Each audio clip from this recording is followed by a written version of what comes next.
Magandang gabi po, Luzon, Visayas at Mindanao. Namulabog ng pamamaril ang flag ceremony sa isang barangay sa Dasmariñas, Cavite. 4 ang nasawi kabilang ang suspect na dati umanong barangay tanod. Isa ang nasugatan. Paghihiganti ang isa sa nakikitang motibo sa krimen matapos umanong tanggalin sa trabaho ang suspect at i-hold ang kanyang sahod. Nakatutok si Mark Salazar. Viral ngayon sa social media ang video na ito ng flag raising sa barangay Salitran 3 sa Dasmariñas, Cavite. Sa gitna ng pagkanta ng pambansang awit, naaktuhan ang biglang pamamaril ng isang lalaki. Bigla na nga lang po itong suspect na dating barangay tanod ay namaril na kung saan po ay tatlo po ang namatay. Kasama po dito si Kapitan, yung dalawang barangay kagawad.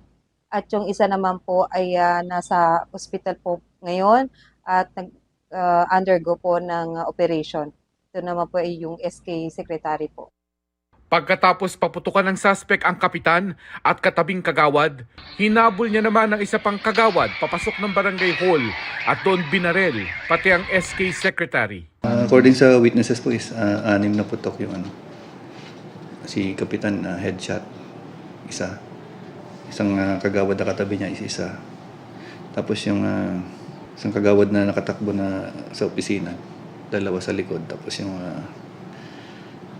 SK secretary, dalawa po sa tiyan na undergoing operation po. Pero ang barangay treasurer daw talaga ang hinahanap ng suspect. Ayun po yung sinasabi ng mga witnesses sa area na hinahanap yung after na mabaril yung sila kapitan sa yung kagawad. Hinahanap po niya yung tao. Nagsisigaw po siya nun. Saka pagkatapos nun, wala nang saka po siya umalis on foot. Pagkatapos ng massacre sa barangay hall, umuwi ang suspect sa bahay at doon nagbaril sa sarili. Iniimbestigahan pa rin po kung kanino po o sino po ang nagmamay-ari ng baril po na ginamit po ng suspect. Na-recover sa katawan ng suspect ang 2 magazine ng kalibre 45. Pero misteryong nawawala ang ginamit ng baril. Tanong sa investigasyon ngayon kung sino ang nagtago ng baril.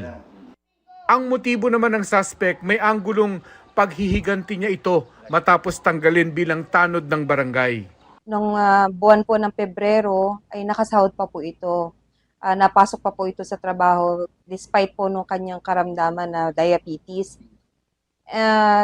Nito pong last na buwan, ito pong Mayo, na kukunin na po na yung sahod niya dun sa treasurer, ay hindi po ibinigay at ang dahilan po ay nakahold na po yung kanyang sahod. Tinanggal na po siya sa pagtatano dahil nga po ineffective na po siya dahil hindi na nga po siya nakakapasok dahil sa kanyang karamdaman.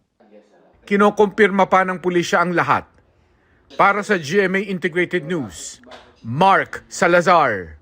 Nakatutok 24 oras.